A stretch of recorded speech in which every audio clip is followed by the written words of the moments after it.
Ren. This meeting won't take long. That was how it started. No preface, no context. Caleb Rourke stood at the head of the table, with HR already seated. Hands folded, like the outcome had been agreed upon somewhere I hadn't been invited. I didn't sit. I stayed standing. Because instinct told me this wasn't a conversation, it was a disposal. "We're eliminating your role," Caleb said. Then he paused, measuring the room, choosing a sentence meant to land cleanly. "Your work is no longer relevant." The words didn't sting at first. They compressed. 20 years of responsibility collapsed into a single line delivered with the confidence of someone who would never sign his name beneath the consequences. I was the lead research architect. My job was to decide what could survive regulators, courts, and public scrutiny. Relevance, in my world, was defined by whether people got hurt when things went wrong. Caleb didn't mention that. He talked about alignment, about direction, about the future. He spoke in nouns that floated above accountability. When I didn't respond, HR slid a folder toward me and said, "Effective immediately," like a punctuation mark. I nodded once. Silence can look like surrender to people who don't understand restraint. I left the room without asking why the research had vanished overnight. I didn't ask how the work that held the company's compliance together had suddenly expired. I already knew better than to expect honesty from someone who fires first and explains later. At my desk, the floor felt different. Conversations stopped when I passed. Messages stalled mid-thread. The erasure had momentum. Years of mentorship evaporated into professional distance. I logged in one last time, not to retrieve files they were gone, but to confirm something else. Habit is stubborn. It survives when loyalty doesn't. The system repository refreshed into emptiness. Projects replaced by placeholders. My name stripped from authorship. I opened the logs. That's when my breath caught. Deletion authorized 48 hours earlier. Not by me. Approved under executive credentials while I was still employed. Still signing off on safety thresholds. Still legally responsible for outcomes. The sequence was unmistakable. The research hadn't been removed because I was fired. I had been fired because the research was already gone. I closed the window and stood there. Heart pounding, lungs tight. Shock gave way to something heavier, more deliberate. They thought removing me would sever responsibility. They thought relevance was a switch they could flip. They were wrong. They hadn't erased a risk. They'd exposed one, and by doing it in silence, they'd set the order of events against themselves. I picked up the folder and walked out calmly, carrying the weight of a mistake they didn't yet realize they'd made, and the certainty that their version of the story would not be the one that survived. That moment can leave your chest feeling tight, I know. If you're listening right now, take a second to sit back and gently unclench your jaw. It's a small reset that actually helps your nervous system. Tell me where you're listening from. I read every comment, and it reminds me we're not alone in moments like this. If this story is speaking to you, consider subscribing, and stay with me because what they did next only made their mistake impossible to undo. For 20 years, my name lived in the margins, not the headlines, not the press releases, the margins, where responsibility actually sits. I was the one who signed when results could not be walked back, when a decimal point could become a lawsuit, when a shortcut could cost lives. Every major milestone in this company carried my signature somewhere in the back. Quiet and permanent. I remembered the first time my approval stopped a launch. The data looked promising, the board was impatient, and the market was loud. I said no. We rebuilt the model, ran the trials again, and found the flaw everyone wanted to ignore. That delay saved the company millions and spared us a public reckoning. Nobody applauded. That was fine. Applause was never the point. Accuracy was. There were other moments like that. Late nights with compliance teams. Early mornings rewriting protocols no one else wanted to touch. Projects labeled cannot fail. Not because success was guaranteed, but because failure was unacceptable. When regulators asked who stood behind the numbers, my name answered before my voice ever did. That was my role. Invisible. Deliberate. Heavy. Caleb never carried that weight. He arrived polished and confident, fluent in optimism, allergic to consequence. He spoke about innovation as if it were a mood, not a discipline. He had never signed a scientific attestation, never sat across from auditors who didn't smile, never watched a room go quiet while waiting for his decision to hold. Risk, to him, was something to be reassigned. After my dismissal, I saw how quickly history could be edited. My work didn't disappear, it was repackaged. Internal updates credited the Strategic Innovation Group, a newly named collective that sounded collaborative and safe. My authorship vanished from summaries. My cautions were softened into bullet points. The science stayed. The accountability did not. What unsettled me more than the theft was the silence that followed. People I had trained avoided mentioning my name. Meetings continued as if I had never been there. A directive circulated reminding teams to route questions through leadership and to refrain from referencing previous frameworks. It was surgical, efficient, cruel in its restraint. I wasn't angry in the way people expect. Rage would have been simpler. This was something colder, a pressure held just beneath the surface. I watched Caleb present revised timelines using conclusions I had defended under oath. He spoke comfortably, knowing someone else had once stood between those numbers and the law. Now, no one did. Late one evening, curiosity overrode discretion. I opened an internal thread I had been copied on by mistake. The tone was different there, stripped of slogans. It revealed the truth. Board members asked about exposure, about reporting obligations, about what might happen if certain datasets drew attention. One message stood out, blunt and unguarded. We cannot afford federal scrutiny on this. I read it twice. Then again. The erasure made sense. My removal made sense. This wasn't about relevance. It was about distance. They were trying to put space between themselves and the person who knew exactly where the weaknesses lived, between themselves and the one who had signed.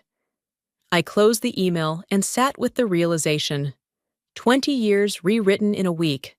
Credit reassigned. Memory managed.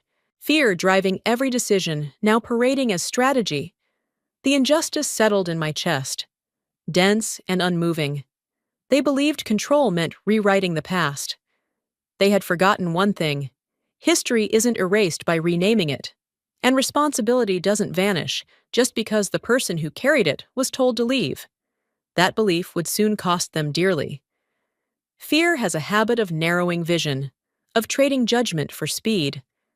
As I read their messages, I understood the shape of what was coming. They thought silence protected them. In truth, it was only making their exposure cleaner, clearer, and impossible to deny in the days immediately ahead alone. It took less than a day for the shock to cool into something sharper. Once the noise faded, the pattern began to show itself, clean and deliberate. I stopped asking how they could erase my work and started asking why they needed it gone so quickly. That question changed everything. The research they deleted was not exploratory. It wasn't speculative or optional. It sat squarely inside mandatory compliance territory, the kind regulators care about long after executives lose interest. Safety thresholds, validation protocols, reporting frameworks tied directly to federal oversight. Every dataset had been reviewed, rechecked, and signed under penalty of consequence. My signature wasn't ceremonial. It was a legal anchor. That was when the cold reached my spine. If an investigation came, it would not begin with press releases or board statements. It would begin with a name, the name of the scientist who certified the findings, the person who confirmed that the data met required standards and that the company could stand behind it in court for 20 years. That name had been mine. I had accepted that weight willingly. It came with the job. Caleb understood that weight without ever carrying it. He didn't need the research to disappear. He needed the responsibility to disappear with it. The firing wasn't about relevance or direction. It was subtraction. Remove the signer. And you remove the question of who answers when scrutiny arrives. Satai, in his calculus, meant severing the line of accountability. Once I saw it, the logic was almost elegant in its cowardice. Keep the conclusions, rebrand the work, distance leadership from the risk. Let the person who knew the fault lines vanish quietly. Innovation could survive without me. Liability could not. I began reviewing what remained accessible.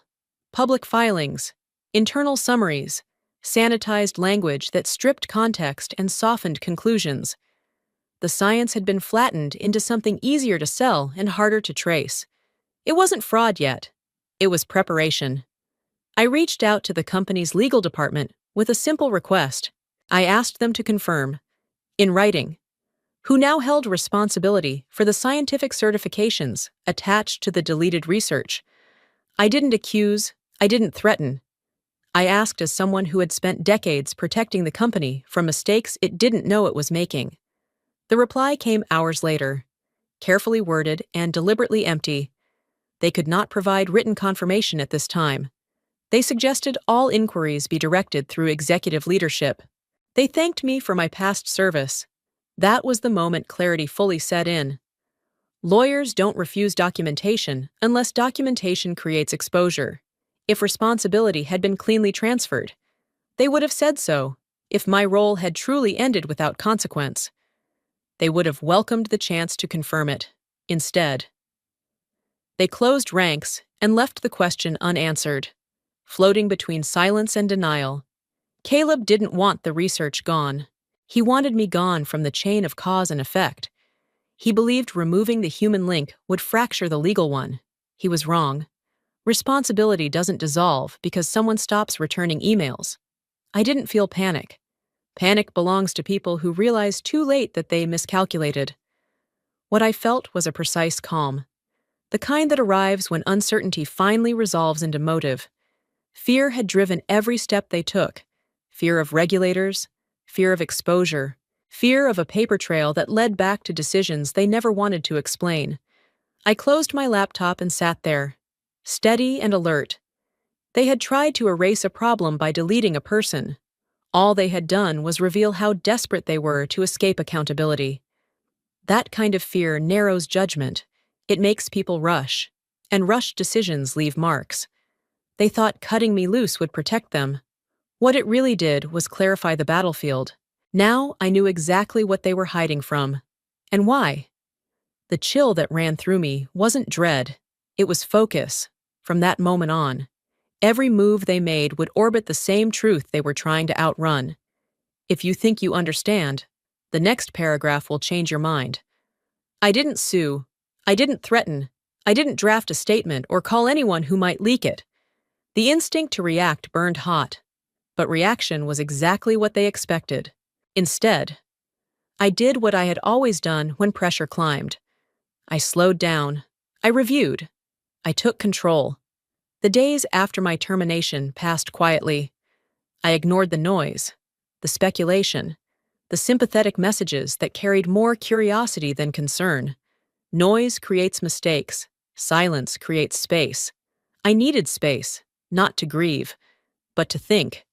I started with the company charter, not the glossy summary distributed to investors, but the original governing documents filed long before Caleb arrived with his slogans and his shortcuts.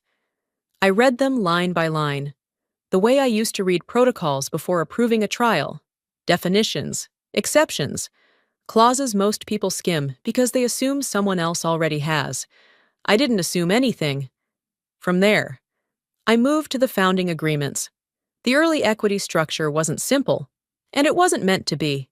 Control had been designed deliberately, layered across classes of shares with different voting weight. At the time, it was framed as protection against hostile takeovers, protection against leadership drift, protection against exactly the kind of executive who mistakes confidence for competence. I traced the amendments forward. Every revision, every board resolution, every vote that adjusted percentages without changing authority. The numbers shifted over the years, but the spine of control remained intact. The right to decide did not belong to the loudest voice in the room. It belonged to whoever held the votes that mattered when things went wrong. That was when I turned to the preferential voting provisions, buried deep, written in language that discouraged casual reading. They outlined what happened when strategic assets were altered or removed, not relocated, not renamed. Altered. The words were precise. Precision is never accidental in documents like these. I felt a steady calm settle in as the shape of the framework revealed itself. Only then did I call Eleanor Pike. Eleanor had been my attorney for years. Though I rarely needed her, she specialized in governance, the kind that never makes headlines unless someone ignores it. When I walked into her office, she didn't ask how I was holding up. She asked what I had found. That was why I trusted her. I laid out the sequence, the erasure, the termination, the silence. I showed her the sections I had marked, the cross-references I had flagged, the votes that had never been revisited after the company grew larger and more careless. She listened without interrupting, her pen moving slowly, deliberately. This wasn't impulsive. She said at last, it was rushed, but not impulsive. I nodded. They thought speed would protect them. She leaned back. Considering, speed protects people who already understand the terrain. Fear makes people run blind. We walked through the implications together. Not hypotheticals, not strategy, facts, authority, control. The difference between managing operations and owning outcomes. Eleanor didn't dramatize it. She didn't need to. The documents spoke clearly enough. She closed the folder and looked at me. Her expression neutral but alert. Did they ever reconfirm who controls the vote, she asked? The question landed with surgical precision, not accusatory, not triumphant, just exact. I understood immediately what she was pointing at, in all their urgency to remove risk. They had never paused to verify who still held the power to decide what happened next. No, I said. They assumed. Eleanor nodded once. Assumptions are expensive. I left her office steady, my path clear. I still wasn't angry. Anger would come later, if it came at all. What I felt now was control returning, piece by piece. They had acted quickly, hoping confusion would favor them. Instead, they had given me something far more valuable than time. They had given me certainty. Certainty sharpens focus completely now. The number did not surprise me. It settled into place with a quiet finality, like a weight returning to its rightful balance point. 78%. Not wealth, not valuation control, voting control. The authority that decides what stands, what falls, and who answers when the questions turn sharp. I had known it abstractly for years. Seeing it mapped cleanly across the documents made it real in a way memory never had. The structure was deliberate, founding shares, issued when the company was fragile and honesty still mattered, carried disproportionate voting weight. They were designed that way to prevent exactly what had just happened. The trust that held them wasn't decorative. It was operational, corporate, and enforceable. Every amendment after that preserved the same spine of authority. The numbers shifted. The power did not. Caleb Rourke's name appeared nowhere near those sections. He was a hired executive, compensated generously, insulated carefully, replaceable by design. His authority extended only as far as the board allowed, and the board's authority extended only as far as the votes that supported it. He spoke as if he owned the future, on paper. He borrowed the present. The realization didn't make me smile. It didn't make my pulse jump. It cooled me. Power, when you understand it clearly, removes the need for reaction. I wasn't angry anymore. Anger belongs to people who feel cornered. I wasn't cornered. I was simply quiet longer than they expected. After the IPO, the board had grown comfortable, too comfortable. They focused on optics, quarterly narratives, market confidence. Control was assumed, not audited.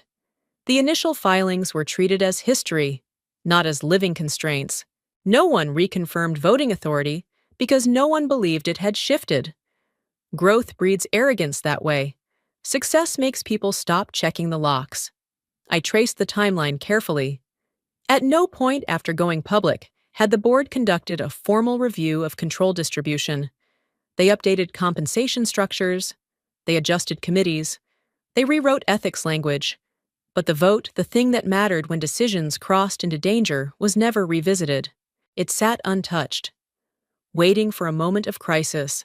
That moment had arrived without their noticing. I understood now why the erasure felt rushed, why the termination skipped process. They believed speed would outrun governance. They believed removing me would simplify their exposure. They never stopped to ask whether I still had the authority to stop them from doing exactly that. The call came late in the afternoon. Not to me. I found out through Eleanor, who forwarded the notice without comment. An emergency legal session, closed door, mandatory attendance for board members and council. No agenda listed, no invitation extended my way. They were meeting to protect themselves. The exclusion wasn't an oversight, it was an assumption. They assumed I was no longer relevant. That assumption was now the most dangerous thing in the room. I read the notice twice, then set it aside. They were moving exactly as fear instructs, fast, inward. And without verifying who still held the lever, I didn't reach out. I didn't interrupt their momentum. Intervention would have warned them. Silence would sharpen the outcome. Control is most effective when exercised sparingly. As evening settled, I reviewed the documents one last time, not to reassure myself, but to prepare for inevitability. Power doesn't announce itself. It reveals itself when others collide with it. They were about to. Caleb believed leadership was presence. The board believed authority followed position. Both beliefs rested on the same fragile error. Neither had checked the vote. I closed the folder and turned off the light. My thoughts steady, unhurried. They were convening lawyers, trying to outrun consequences, still believing the problem had been removed. They had no idea they were sitting in a room where none of them actually had the final say. Don't judge too quickly. Because here comes the biggest twist. I wasn't in the room, but I could see it clearly. They gathered behind closed doors, with the confidence of people who believe urgency replaces authority. This meeting wasn't about truth or correction. It was about paperwork, about making what they'd already done look intentional, reasonable, and final. The research was gone. I was gone. And now the board wanted the record to agree with their version of events. Caleb led the discussion the way he led everything else, fast, declarative, untroubled by detail. He spoke as if the outcome had already been decided somewhere higher than law. The deletion, he said, was necessary. The termination, he said, was clean. He framed both as risk management, the corporate equivalent of cutting loose ballast before anyone noticed the weight. The liability left with her. He told them, calm and assured. No one challenged him. Heads nodded, pens moved. It was the sound of arrogance finding witnesses. The board members asked the questions people ask when they want reassurance. Not answers. Would this hold up? Would anyone notice? Could they proceed without delay? Caleb responded with confidence, sharpened by ignorance. He spoke about distance, about separation, about how decisively removing one individual simplified the exposure. He never mentioned the substance of the research. Substance makes people uncomfortable. They wanted validation, not scrutiny. That was when Martin Hale cleared his throat. Martin was not dramatic. He didn't posture. He had been hired precisely because he didn't. He spoke only when silence became legally dangerous, as counsel to the board. His role was to say what others hoped wouldn't need to be said. He opened the binder in front of him and began reviewing the shareholder structure, methodical and slow. At first, no one paid attention. Caleb leaned back, arms crossed, already planning the next announcement. The board allowed Martin his ritual, believing it a formality that would end with affirmation. Formalities are comforting when you assume the conclusion. Martin didn't assume. He traced the evolution of the company's equity from its founding through its public offering. He reviewed voting classes, amendments, and thresholds with the tone of a man reading weather data before a flight. Neutral, exact. The room grew quieter, though no one could yet explain why. One director interrupted, asking whether this was necessary. Martin didn't look up. "It is," he said. Caleb smiled thinly. "We've already handled control," he said. "This is about confirming that we're insulated." Martin turned a page. "I'm confirming that now," he replied. The arrogance in the room shifted into irritation. Time was being wasted. They thought. Momentum stalled. This wasn't how decisive leadership was supposed to feel. They wanted speed. Martin offered gravity. He reached the section detailing voting authority, the clauses no one revisited after the IPO, the language written to activate only when strategic assets were altered without approval. His finger paused on a paragraph long enough for discomfort to spread. He stopped reading. "I need to pause this meeting," Martin said. The words landed without volume, but they carried weight. Caleb straightened. Someone laughed reflexively, assuming this was caution, not obstruction. The laughter faded when Martin didn't continue. "I need to verify something before we proceed," he added. Caleb objected immediately. "We're aligned," he said. "The risk is gone." Martin closed the binder. "I'm not prepared to agree with that statement yet," he said evenly. The room finally understood that this wasn't ceremonial. This wasn't a legal blessing. It was a warning forming in real time. Confidence drained into silence. Caleb opened his mouth to reassert control. But control isn't asserted when it's questioned. It's proven. The meeting stalled, suspended on a detail they should have checked weeks ago. They had assumed distance equaled safety. They had assumed removal equaled resolution in that room, surrounded by their own certainty. The first fracture appeared, and for the first time. Their confidence didn't sound convincing, even to themselves. Blind pride had guided every decision, and none of them realized arrogance had quietly locked the door behind them, trapping consequences inside with no easy way out. Martin's voice was steady when he finally spoke, but the room reacted as if something fragile had shattered. "According to the current voting structure," he said, eyes fixed on the document, "Ren Hollis holds 78% of the controlling vote." No one moved. No one spoke. Even the air seemed to hesitate. I wasn't there to see their faces, but I could imagine the stillness perfectly. I had spent years reading rooms where a single sentence changed outcomes. This was one of those sentences. Chairs didn't scrape, papers didn't rustle. The silence wasn't respectful. It was stunned. Martin let the words sit. He didn't repeat them. He didn't soften them. He didn't explain yet. Lawyers know when clarity does more damage than argument. Caleb was the first to react. And he reacted exactly how I expected. "That's not accurate," he said sharply, pushing back from the table. "She was terminated. She doesn't hold authority here anymore." Martin looked up then. Calm, almost sympathetic. "Employment status and voting authority are separate matters." Caleb's jaw tightened. "You're telling me someone we fired still controls the company I'm telling you," Martin replied.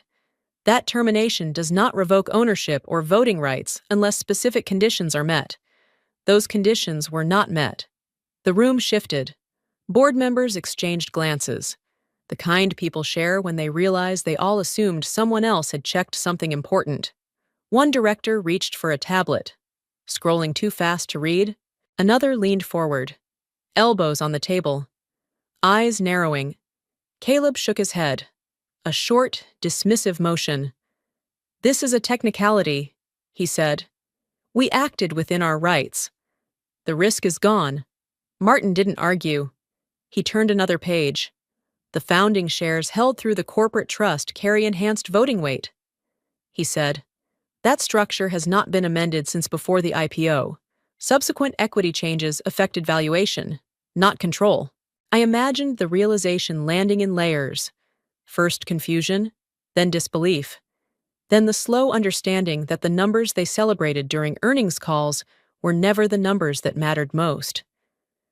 Caleb raised his voice.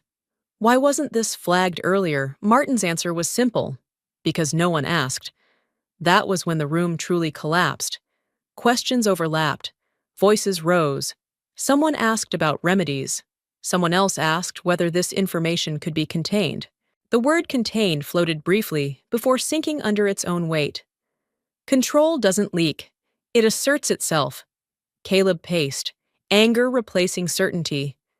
She doesn't work here, he said again, louder this time, as if repetition could undo governance.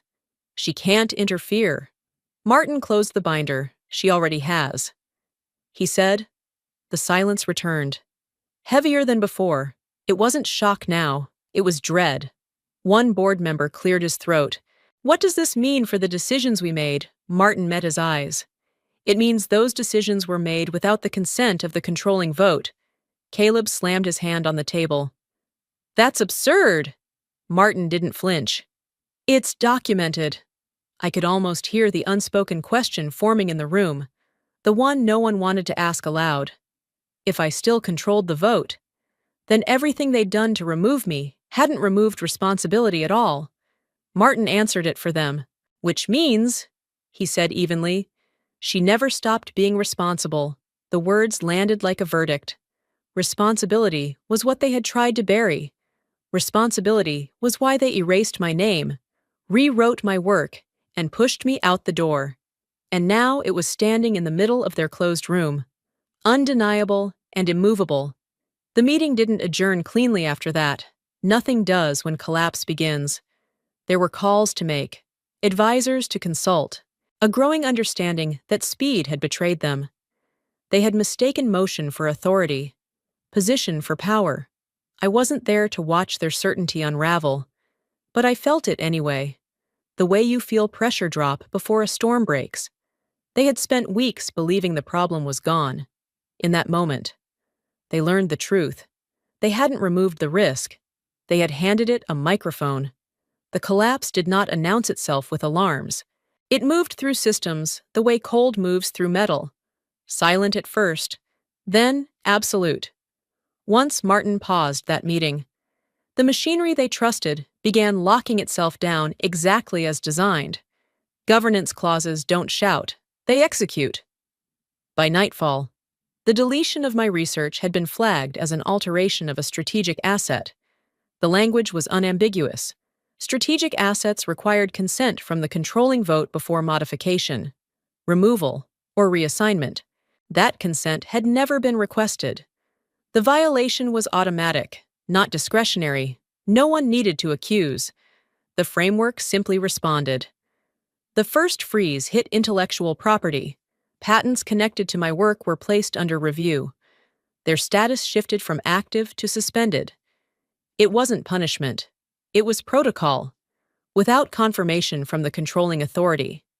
Filings could not proceed. Maintenance deadlines stopped counting. Renewals paused midstream. A system designed to protect value began protecting itself from misuse. Compliance followed. Regulatory documentation referencing the deleted datasets lost its validation chain. Submissions were marked incomplete. Audits scheduled weeks out were flagged for reassessment. Agencies don't panic, but they do notice when records change without authorization. Notices were sent, clarifications requested, timelines tightened. Partners moved faster than regulators. They always do. Risk committees convened. Calls were made. Emails softened their language while hardening their positions until matters were resolved. Collaborations would be temporarily suspended. No one said withdrawn. They didn't have to. Silence filled the gap. Inside the company, confusion metastasized. Teams discovered they could no longer access files they'd used the day before. Dashboards showed red where green had always lived. Executives asked for explanations no one could give without admitting the truth. Meetings stacked on top of meetings, all circling the same absence. Caleb tried to project calm. I know this because he called me. The first call went unanswered. I was not avoiding him deliberately. I was reading. Notifications stacked quietly while I traced the cascade. watching the architecture respond exactly as it had been built to respond. When your work is erased, you learn to appreciate systems that remember. He called again. Then again. The tone changed between attempts. Confidence gave way to urgency. Urgency to something sharper. I imagined him pacing, phone in hand, rehearsing language that might reframe this as a misunderstanding. He would talk about collaboration, about moving forward, about fixing things quickly. Fixing requires authority. I let the phone ring. By morning, the freeze was no longer contained. Banking partners asked about exposure. Insurers requested updates. The word temporary began losing credibility. When control is unclear, institutions default to safety. Safety looks like distance. Caleb left a message, short, controlled. We need to talk. He left another an hour later, longer, less composed. There's been a misunderstanding. Misunderstandings don't lock down patents. By midday, the board was no longer unified. I knew this because information started leaking sideways. Directors don't leak forward. They leak to protect themselves. Questions emerged about process, about who authorized what, about whether the deletion had been reviewed properly. The answers, where they existed, made things worse. The framework did not care about explanations. It cared about sequence. An asset had been altered without consent. The response would remain in effect until consent was addressed. Simple, unyielding. Caleb called again. This time, the caller ID lingered, as if proximity might substitute for permission. I watched it disappear, not out of cruelty, out of clarity. Panic makes people say things they later wish they hadn't. Silence gives them room to reveal their position without interference. Partners confirmed suspensions in writing. Timelines slipped. Forecasts were revised downward. A freeze creates gravity. Everything slows, then stalls. I felt the pressure they must have been feeling, the scramble to understand why motion no longer produced results. They had believed speed would protect them. Instead, it had triggered safeguards designed for precisely this moment. The final call came late in the afternoon. Caleb's voice this time was tight, stripped of posture. Please, he said. We can fix this. I didn't answer. Not yet. The freeze wasn't leverage. It was consequence. And consequences don't negotiate until the responsible party is acknowledged. By refusing to speak, I wasn't escalating. I was allowing the system to finish what their panic had started. They thought removing me would stop the questions. All it did was make the answers arrive faster, louder, and without my voice softening the impact. Panic makes people loud. It also makes them careless. Once the freeze spread beyond internal systems, Caleb stopped pretending this was under control and started fighting for air. I could feel it in the rhythm of the calls, the abrupt shifts in tone, the way his certainty fractured into urgency. Inside the company, blame moved faster than solutions. Caleb turned on the legal team first.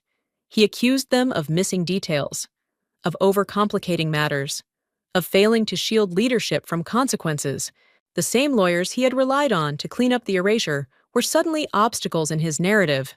Fear needs a target, and proximity often decides who gets hit. The board didn't rally behind him. They split. Some members wanted to reverse course immediately, to acknowledge mistakes and restore compliance before more damage surfaced. Others insisted on containment, arguing that conceding anything would invite scrutiny they could no longer manage. Meetings ended without resolution. Follow-ups were scheduled and canceled. The unity they once performed dissolved into factions overnight. Caleb tried a different approach. He called again, this time leaving a message that sounded rehearsed. He spoke about reinstatement, about restoring my role, my access, my authority. He framed it as collaboration, as if erasure could be undone by invitation. He didn't apologize. He offered a position, not accountability. The offer confirmed what I already knew. This wasn't about respect. It was about survival. As internal conflict intensified, external attention arrived. Reporters began asking questions, first quietly, then with growing insistence. They noticed regulatory filings had stalled. They noticed partners had gone silent. Patterns attract journalists the way pressure attracts leaks.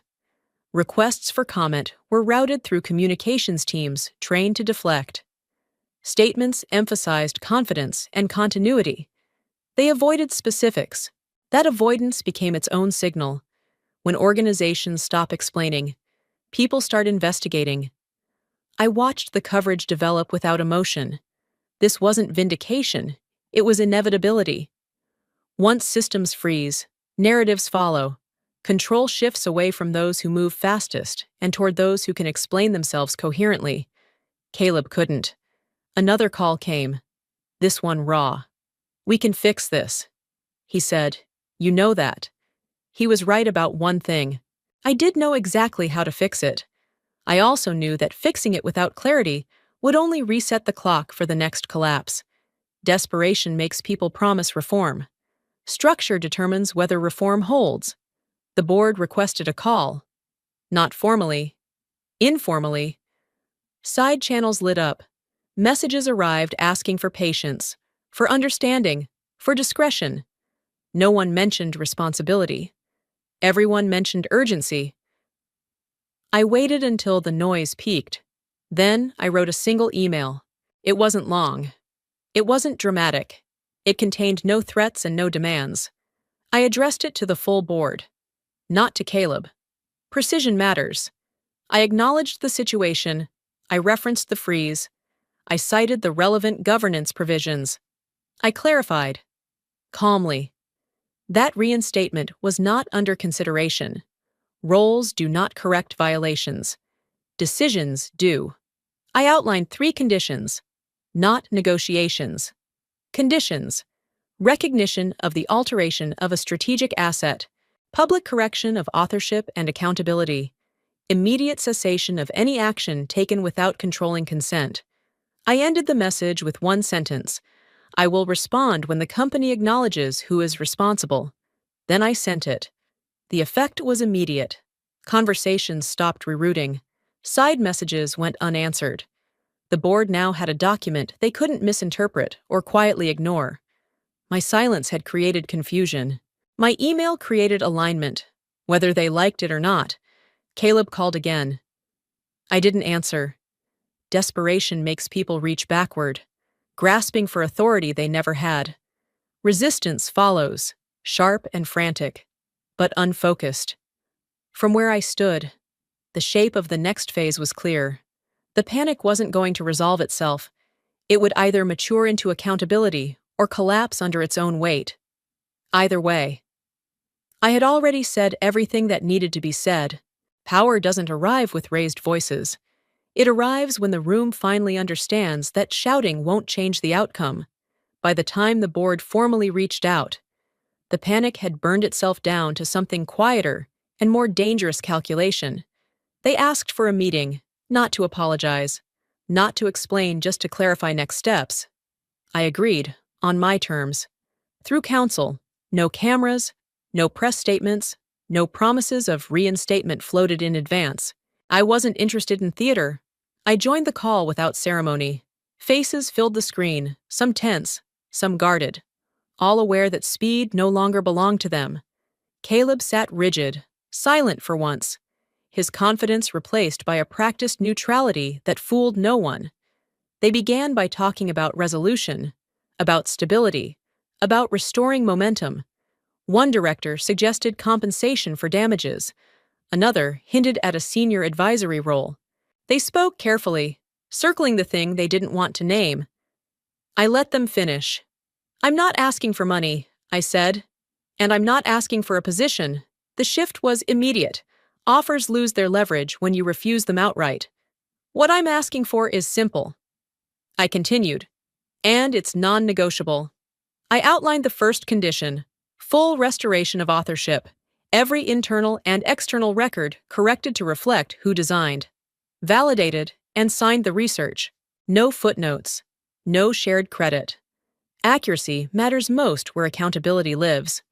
The second condition followed without pause: a public explanation for my termination, not a narrative about alignment or restructuring. But the truth, that the company removed me to distance leadership from responsibility tied to regulated research. I didn't raise my voice. I didn't soften the words. Murmurs followed. One director objected, citing reputational risk. Another suggested a private correction instead. I listened, unmoved. The record is already public, I said. You just haven't controlled it yet. Then I stated the third condition. Caleb resigns. The silence that followed was heavier than any argument. Caleb looked up sharply, anger flashing before discipline returned. A board member protested immediately, calling it excessive, unnecessary, destabilizing. He acted under pressure. Someone said, "We all did." I nodded once. Pressure reveals judgment. I replied, "It doesn't excuse it." Negotiation attempts followed. They proposed timelines, committees, reviews. They offered language revisions and shared responsibility. Each proposal assumed compromise was still possible. It wasn't. I waited for the room to exhaust itself, then spoke again. Every hour you delay adds liability. The sentence wasn't a threat. It was a statement of fact. The freeze hadn't paused scrutiny. It had invited it. Regulators were already asking questions. Partners were already recalculating exposure. Delay didn't buy time. It accumulated risk. One director asked what would happen if they refused. I answered honestly, nothing dramatic. The systems remain frozen. The questions keep coming. Control continues to sit where it already does. That was the moment they understood the difference between authority and leverage. Authority asks. Leverage waits. Caleb finally spoke, his voice tight. "This is disproportionate." "No," I said calmly. "It's precise. I wasn't dismantling the company. I wasn't punishing people. I was restoring alignment between action and consequence. They had mistaken removal for resolution. I was correcting that error." The call ended without agreement. That didn't concern me. Agreement was no longer the objective. Compliance was. As the screens went dark, I felt no triumph, no anger, only steadiness. Power doesn't rush. It holds. They would reconvene. They would argue again. They would resist until resistance cost more than surrender. That outcome was already set in motion. I closed my laptop and stood, the noise of the past days finally receding. I had made my terms clear, not as demands, but as conditions reality itself required. Whether they accepted them quickly or slowly was their choice. Either way. The clock was no longer on my side. It was on theirs. Justice rarely arrives with spectacle. It arrives with signatures, votes, and the quiet sound of something irreversible being acknowledged.